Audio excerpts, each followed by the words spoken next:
Juro por lo que más quieras que no fui a ese hotel con la intención de follar. Ni siquiera sabía que él trabajaba allí.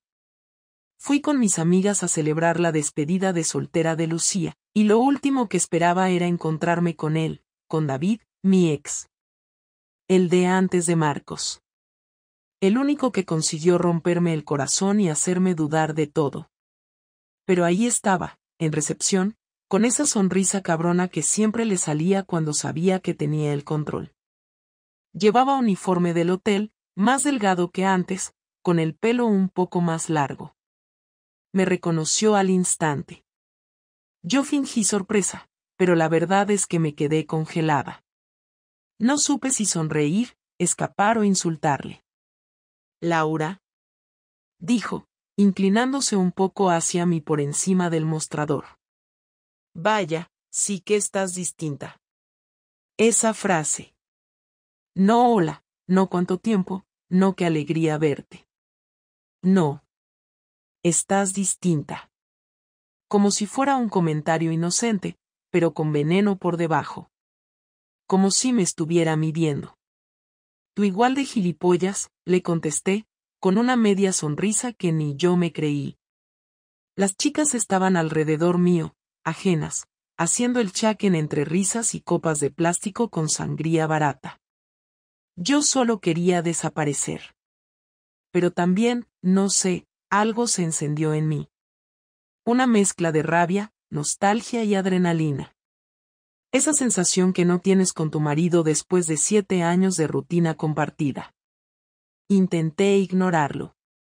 Subimos a las habitaciones, nos cambiamos, salimos a cenar y a beber, y por un rato me olvidé. Bailamos en un bar cutre del centro, me bebí 3 mojitos y medio, y al volver al hotel a las 3 de la madrugada, borracha y sudada, ahí estaba otra vez. En recepción.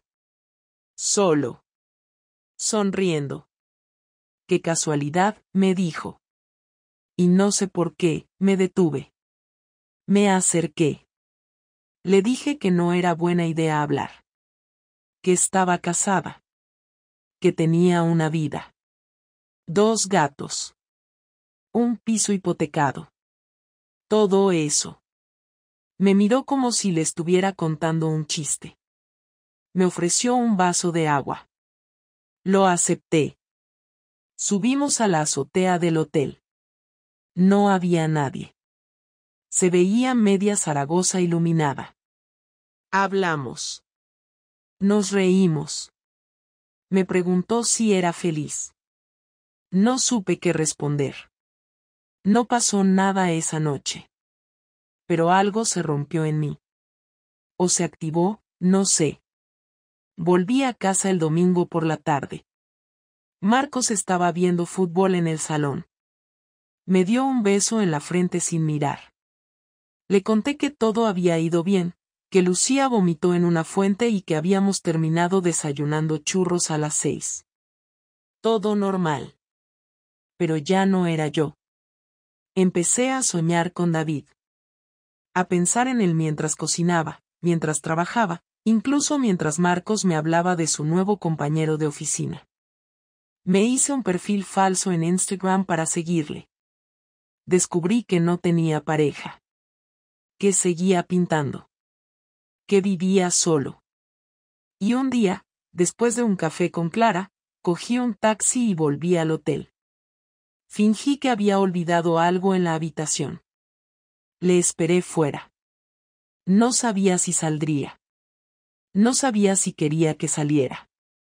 Pero lo hizo. Y me besó. Y yo no me aparté.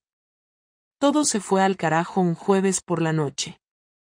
Marcos había salido tarde del trabajo porque estaban haciendo inventario en su empresa, y me mandó un mensaje diciendo que no sabía si cenaría fuera con los compañeros o si llegaría muy tarde. Me pareció bien. Esa noche estaba especialmente nerviosa porque David me había escrito por WhatsApp diciéndome que tenía libre y que sí me apetecía vernos, que sin presión, pero que le gustaría repetir la charla de la azotea. Le dije que no podía. No le dije que no quería. Le dije que no podía. Y no sé por qué, pero eso fue lo que me empujó. Sabía que no era no, que era un tal vez disfrazado de responsabilidad. Lo que no sabía es que Marcos tenía otro plan para esa noche. Yo había hecho la cena, una cosa rápida porque no tenía ganas de esmerarme, y estaba viendo una serie con el portátil en la mesa del comedor cuando escuché la puerta abrirse más temprano de lo previsto. Me sobresalté porque no esperaba a Marcos hasta mucho más tarde. Lo primero que noté fue que no venía solo. Había otra persona con él, y se reían. Pensé que tal vez traía a algún compañero a tomar algo, pero no. Cuando entraron en el salón, me di cuenta de que era su primo Oscar, al que no veía desde hacía meses. Se saludaron, Marcos me dio un beso rápido y fueron directamente al balcón con unas cervezas en la mano, diciendo que necesitaban desconectar un rato. No me importó. De hecho, me alivió que se distrajera con alguien, así yo podía terminar de hablar con David. Me fui a la habitación con el portátil para dejarles tranquilos y le escribí a David. Le dije que estaba libre al día siguiente por la tarde. Él contestó rápido, como si llevara el móvil en la mano esperando. Me dijo que tenía turno de mañana y que a las 6 salía. Quedamos en un bar cerca del Parque Bruil, un sitio al que Marcos nunca iba. Cerré el portátil, lo dejé sobre la cama y volví al salón a despedirme porque ya me iba a acostar. Fue entonces cuando lo noté. Oscar me miraba raro.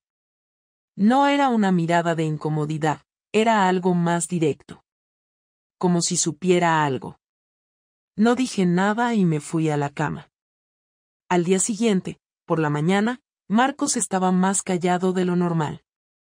Desayunamos juntos, como siempre, pero sin mucha conversación. Me preguntó si tenía muchos encargos de diseño pendientes. Le dije que sí. Mentira. No tenía ninguno urgente. Después de ducharse y vestirse, se despidió con un beso en la mejilla y se fue al trabajo. Yo me quedé con esa sensación incómoda, como si algo se estuviera gestando detrás de mí sin que pudiera verlo del todo. Y esa sensación me acompañó todo el día. A las 6 menos cuarto, me cambié de ropa y salí de casa. Cogí el tranvía y llegué al bar puntual. David ya estaba allí, con una caña y una sonrisa discreta. Me senté, pedí un vermut, y empezamos a hablar como si nada. Como si no hubieran pasado los años, como si no estuviera casada. Hablamos de su trabajo, del mío, de Zaragoza, de las cosas que echábamos de menos de cuando teníamos 20 años. Me miraba de una forma que Marcos ya no lo hacía. No sé cuánto tiempo pasó, pero en algún momento me invitó a caminar. Salimos del bar y fuimos hacia el parque. Terminamos en un banco, y ahí me besó otra vez. Esta vez no me detuve. No pensé. Solo ocurrió. Volví a casa tarde. Ya era de noche. Entré en silencio, esperando encontrar a Marcos dormido, pero estaba en el salón, sentado, con los brazos cruzados, sin la televisión encendida. Me miró fijo. No dijo nada al principio. Yo cerré la puerta y me quedé ahí parada. ¿Dónde has estado?, preguntó. Me sorprendió el tono. No era celoso, nunca lo había sido. Le respondí que había quedado con Clara. Ni siquiera lo pensé. Me salió automático. Sí. ¿Clara?, repitió. No dije nada. ¿Y por qué me ha escrito Clara esta tarde para preguntarme si habías hablado con ella últimamente? Ahí sentí el primer golpe, como si me hubieran quitado el suelo de debajo. No supe qué decir. Ni siquiera intenté improvisar algo. ¿Me estás mintiendo, Laura? No. Empecé a decir, pero sonaba ridículo. Te vi. Ayer por la noche, cuando te fuiste al cuarto. De casualidad, dejaste el portátil abierto. Y no me puse a espiarte. Solo vi que habías abierto una conversación. El nombre de contacto era de, sin más. Me pareció raro. Y después, cuando me fui a dormir, no pude evitar mirar de nuevo. Estaba ahí, abierto. Las últimas conversaciones. Las fechas. Las palabras. Me quedé helada. No dije nada.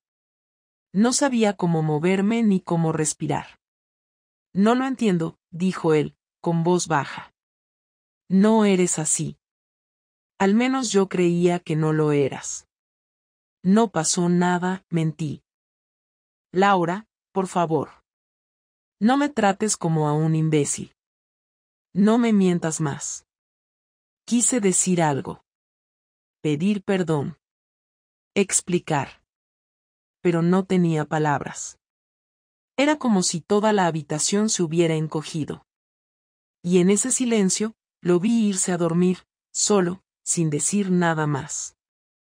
Y ahí supe que todo había cambiado. Y que era solo el principio. Entró en la casa como si fuera a sentarse y ver el partido, pero su mirada fue directa a donde yo estaba, y en ese instante supe que no había vuelta atrás. Sentí el peso de todas las decisiones de las últimas semanas como si fueran piedras en los bolsillos de mi abrigo. Me acerqué hasta la cocina con la cafetera todavía caliente porque necesitaba algo que hacer con las manos. Y él dejó la bolsa en la mesa con un golpe seco que me hizo mirar. La televisión quedó muda y el silencio tomó velocidad. Como si aquel salón entero respirara a la vez con nosotros.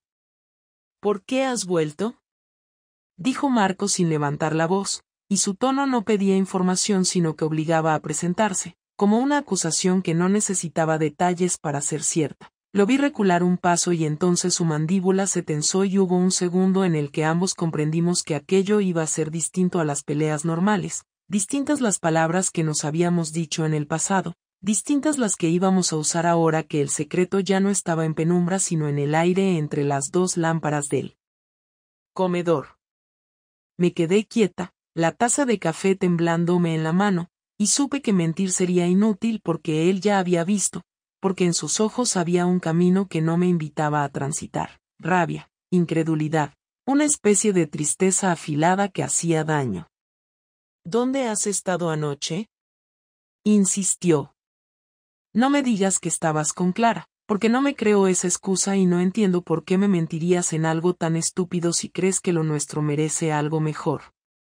Intenté responder con calma, las palabras se me mezclaban, las justificaciones preparadas se me caían como fichas de dominó. Empecé a explicar con detalles medianamente coherentes cómo había sido la despedida de Lucía, cómo habíamos terminado en el hotel y que no había pasado nada con David, que solo habíamos hablado, que lo que había sentido era confusión y que necesitaba entender por qué me sentía viva con alguien que no era mi marido, pero a cada frase supe que ya no bastaban excusas simples.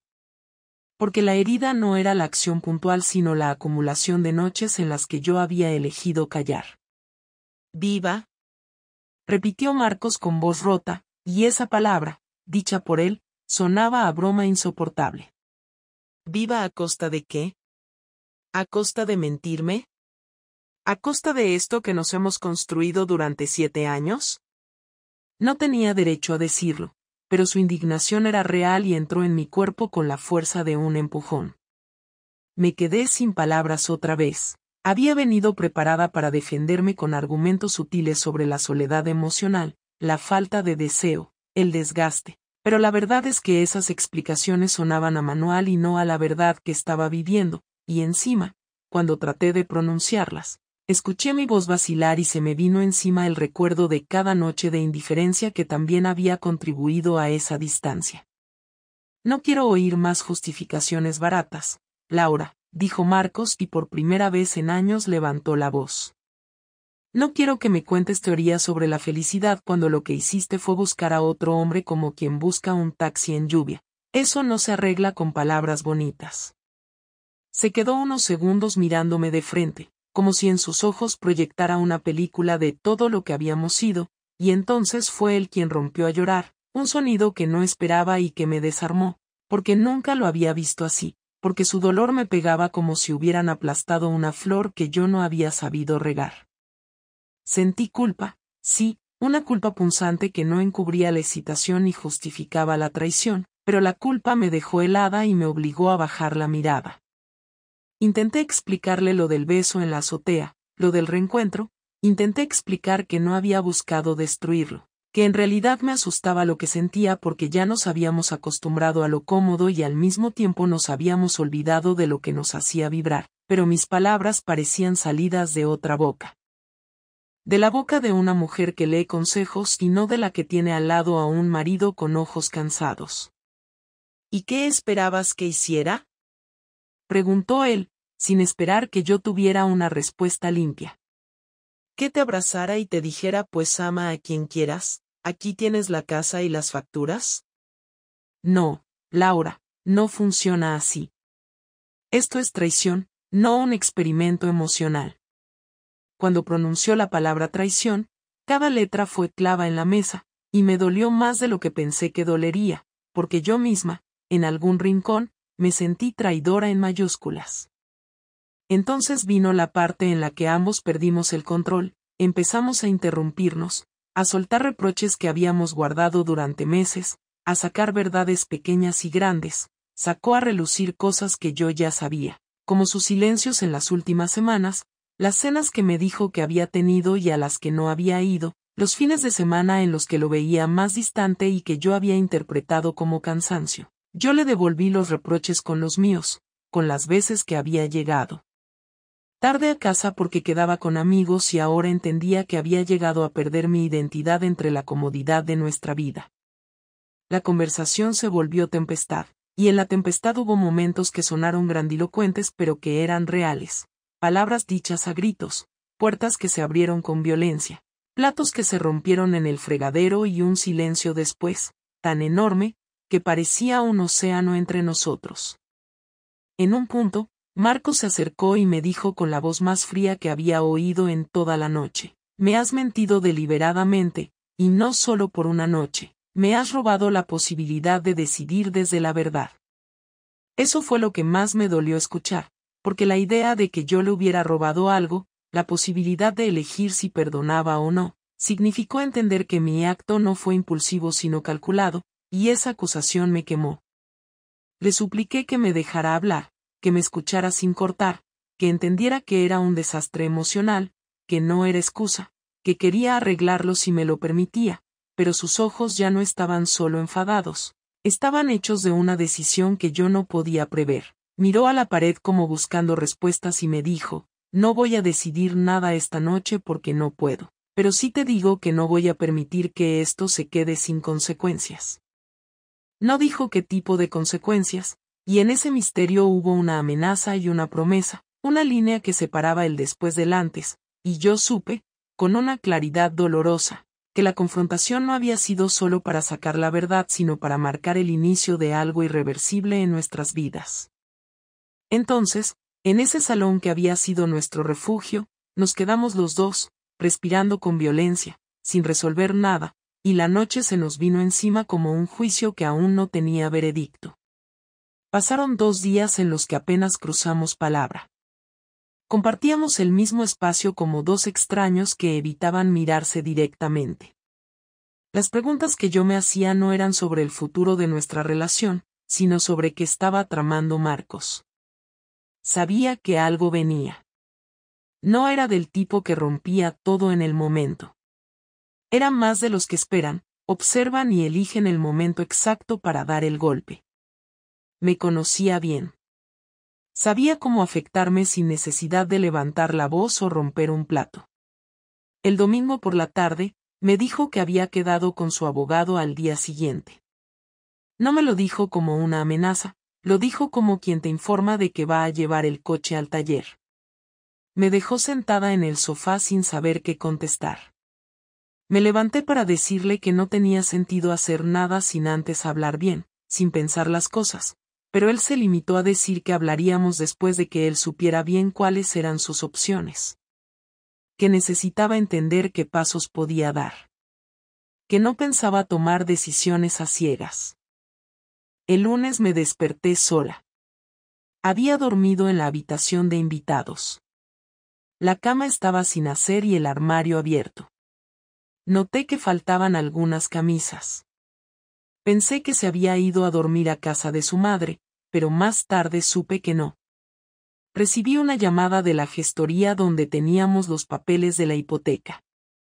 La chica, muy formal, me dijo que Marcos había pedido los extractos de todas nuestras cuentas conjuntas y que necesitaban mi firma para liberar unos movimientos. No entendí nada al principio. Colgué y lo llamé. Me contestó como si habláramos de cualquier cosa. Me dijo que había retirado el 50% del dinero de nuestras cuentas y que había congelado las tarjetas adicionales. Yo no podía usar la tarjeta del banco sin pasar por el cajero, y no tenía acceso online. Todo eso lo había manejado él siempre. Me quedé sin acceso al dinero en cuestión de horas. Lo llamé de nuevo, esta vez con otra voz, no la de la mujer que intenta entender, sino la de la que ya empieza a sentir que le están empujando fuera. Me dijo que lo había hecho por precaución, que no quería que usara el dinero para desaparecer, que no quería sorpresas, que después de haberme enterado de que le mentí y de que me vi con otro, tenía todo el derecho a protegerse. Le dije que no era justo, que yo también había trabajado, que ese dinero también era mío. Me contestó que lo sabía, que por eso había sacado exactamente la mitad, ni un euro más. Me sentí como si me hubieran cortado un cable que me unía a la normalidad. No sabía cómo pagar nada. Tenía algo de efectivo, pero no mucho. Fui al banco y confirmaron que la cuenta seguía activa, pero con los permisos divididos. Ninguno podía mover más del 50% sin la firma del otro. Él lo había dejado todo legalmente perfecto. Esa misma noche, al volver a casa, encontré una caja en la entrada. No tenía nombre, solo estaba ahí, apoyada en la puerta. Era una caja de cartón, precintada. La abrí. Dentro había una carpeta con impresiones. Eran capturas de pantalla de conversaciones. Fotos de David, algunas que yo le había enviado. No eran explícitas, pero sí personales. Algunas estaban marcadas con rotulador. Había también una copia de mi agenda sincronizada con el calendario del correo. Había días marcados. Fechas. Incluso rutas del GPS de mi móvil. Me quedé mirando todo sin poder entender cómo lo había conseguido. Yo no se lo había enseñado. No había forma de que él tuviera acceso a eso sin haberme espiado. Llamé a Clara, que me dijo que Marcos la había llamado y le preguntó directamente si me había visto ese día en la cafetería. Ella le dijo que no, y que no quería meterse. Pero que él ya sabía todo antes de preguntar. Me dijo que parecía tranquilo, incluso amable, pero que cuando colgó se sintió como si la hubiera interrogado un abogado. Entonces entendí que Marcos había armado su venganza sin hacer ruido. No me gritó, no me echó de casa, no me persiguió por la calle. Simplemente se aseguró de que cada persona que conocíamos supiera que él sabía. Mandó las fotos y las conversaciones a su madre, a su hermana, a dos de sus mejores amigos y, lo supe más tarde, incluso a una excompañera mía de trabajo que era vecina suya. Pero lo peor vino cuando me llamó David. Estaba nervioso. Me dijo que alguien había llamado a su trabajo y había dejado un sobre con información sobre nosotros. Que su jefe se enteró. Que no era nada ilegal, pero que le habían llamado la atención. Que no querían escándalos. David era camarero, y el hotel no quería líos. Me preguntó si había sido yo. Le dije que no. Me pidió que no le volviera a escribir. Me bloqueó esa misma noche. Y ahí supe que Marcos había cerrado el círculo. Me dejó sola. Sin dinero. Sin red. Sin contacto con David. Y con la vergüenza en la cara cada vez que bajaba a por el pan. Lo había hecho sin insultarme, sin tocarme, sin amenazarme. Pero su venganza era limpia, eficaz y me dolió más que cualquier grito. No necesitó ser cruel. Solo fue preciso. Y yo no tuve cómo defenderme, porque todo lo que había hecho estaba ahí, impreso, con fechas, palabras, lugares y nombres. Nadie dudó de su versión. Nadie vino a preguntarme qué había pasado. Solo hubo silencio, y miradas, y distancia. Y entonces entendí que la traición no termina cuando te descubren, sino cuando la otra persona decide mostrarte lo que pierde contigo. Y Marcos me lo mostró todo. Sin levantar la voz. Sin necesidad de decirlo. Durante los días siguientes la casa quedó reducida a un lugar sin palabras. Marcos apenas dormía allí. Pasaba por las mañanas temprano, recogía ropa o algún papel, y se marchaba sin decir nada. Yo me quedaba sentada en la cocina, con el teléfono en silencio, sin saber a quién llamar.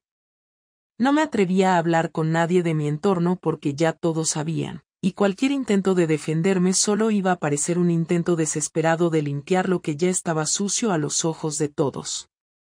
Empecé a perder noción del tiempo, a comer cualquier cosa sin pensar, a mirar la pantalla del móvil sin esperar notificaciones. No me sentía víctima, tampoco me sentía culpable todo el tiempo, pero sí me sentía fuera de todo. Como si alguien me hubiese sacado de mi vida con un empujón seco. El viernes siguiente Marcos llamó al timbre. No usó sus llaves.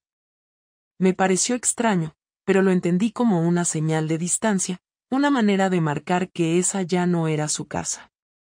Le abrí y entró sin mirarme. Llevaba una carpeta en la mano, como las que usa en el trabajo. Fue directo al salón y se sentó. Yo lo seguí en silencio. Tardó unos segundos en hablar, como si estuviera esperando a que yo hiciera algo, pero no supe qué hacer. He hablado con el abogado, dijo sin mirarme. Me ha explicado todas las opciones. No tengo prisa, pero tampoco quiero alargar esto más de lo necesario. Me quedé sentada sin saber si preguntar qué significaba esto. No lo decía con rabia, no había emoción en su voz. Era como si leyera un informe. Pensé en interrumpirle, en decirle que necesitábamos hablar de otra forma, pero entonces siguió. Tengo claro que no quiero seguir casado contigo. No después de lo que hiciste. No después de cómo lo hiciste. No puedo respetar a alguien que decide mentirme a ese nivel y que, además, no tiene el valor de enfrentarlo hasta que ya es demasiado tarde. No me engañaste solo con un cuerpo, Laura. Me sacaste de tu cabeza mucho antes. Me echaste sin decírmelo. Me apoyé en el respaldo del sofá. Quería decir que no era cierto, que no lo había echado, que había sido una mezcla de cosas que se me fueron de las manos. Pero no lo dije porque en el fondo sabía que, desde su lugar, todo era verdad. No me importa si te acostaste con él o si solo lo besaste. No me importa si fue una vez o si llevabas meses. Me mentiste. Me hiciste compartir cenas contigo sabiendo que estabas en otra parte. Me miraste a la cara sabiendo que pensabas en otro. Eso no se puede borrar. No se puede olvidar. Y no se puede perdonar. Y no es por orgullo. Es porque ya no puedo confiar en ti ni un solo día más. Yo asentí despacio. No porque estuviera de acuerdo con todo, sino porque no quería interrumpirlo. Tenía la sensación de que necesitaba decirlo todo seguido, como si eso fuera parte del proceso para cerrar lo que quedaba. No te voy a echar de la casa ahora, continuó. Puedes quedarte hasta que el piso se venda. Vamos a venderlo y repartir lo que toque. No voy a pelear por eso. Pero yo no pienso dormir aquí más. El banco ya está al tanto. No intentes mover dinero sin hablar conmigo. No lo permitiré. No porque me importe el dinero. Es porque necesito que todo sea limpio, claro y legal. No más sorpresas. ¿Podemos hablar sin papeles de por medio? Pregunté por fin. Me miró por primera vez desde que entró. No con odio. Solo con cansancio. Habla, dijo. Sé que no tengo derecho a pedirte nada, pero necesito decirte que no hice esto por venganza ni por buscar algo mejor. No lo hice porque tú me faltaras en algo. No lo hice porque no te quisiera. Lo hice porque me sentía vacía y no supe cómo llenar ese vacío sin hacer una estupidez. Y la hice. Y la hice sabiendo que te iba a destruir. Pero en ese momento no pensé en ti, solo pensé en mí. Y ahora que lo veo desde fuera, entiendo que no hay forma de justificarlo, pero tampoco puedo fingir que fue algo premeditado. Me equivoqué de forma brutal. Y aunque no sirva de nada, quería que lo supieras. No dijo nada. Respiró hondo y se levantó. No me importa si fue premeditado o no. El resultado es el mismo. La persona con la que me casé ya no existe. Y yo tampoco soy el mismo. Así que no sigamos fingiendo que hay algo que salvar. ¿Y no hay ninguna parte de ti que quiera al menos intentarlo? Sí, la parte que no quiere sentirse solo. Pero no pienso negociar mi dignidad por no dormir solo. Me quedé en silencio. Él también. Se puso la chaqueta, recogió la carpeta, y caminó hacia la puerta. Te voy a mandar el calendario con los pasos que vamos a seguir. El abogado se encargará de todo. Si necesitas hablar de algo práctico, me escribes. Si es emocional, mejor guárdatelo. Yo ya cerré esa parte. Abrió la puerta y salió. No la cerró fuerte. No hubo portazo. Solo el clic del picaporte y el sonido de sus pasos alejándose por las escaleras. Me quedé sentada en el mismo lugar, sintiendo que eso era lo más cerca que íbamos a estar de una reconciliación. Y que no iba a haber otra oportunidad. Él había elegido. Y no era conmigo. Después de aquella última conversación, el ambiente en casa cambió por completo. Marcos ya no volvió. A veces pasaba a recoger algunas cosas, pero siempre lo hacía en horarios en los que sabía que yo no estaría, o cuando salía a propósito para no cruzármelo. El silencio entre nosotros dejó de ser tenso y se volvió definitivo. Era como si ya no existiéramos como pareja ni como personas que habían compartido una vida, sino como dos nombres en un contrato de propiedad esperando a vender un piso. Me costó mucho aceptar que eso era lo que quedaba de nosotros. Durante semanas intenté buscar sentido a todo lo que había pasado, me preguntaba si el daño que causé podía haber sido menor si hubiera hablado antes, si hubiera tenido la valentía de decir lo que sentía sin recurrir a un tercero para recordarme que seguía siendo alguien que merecía atención.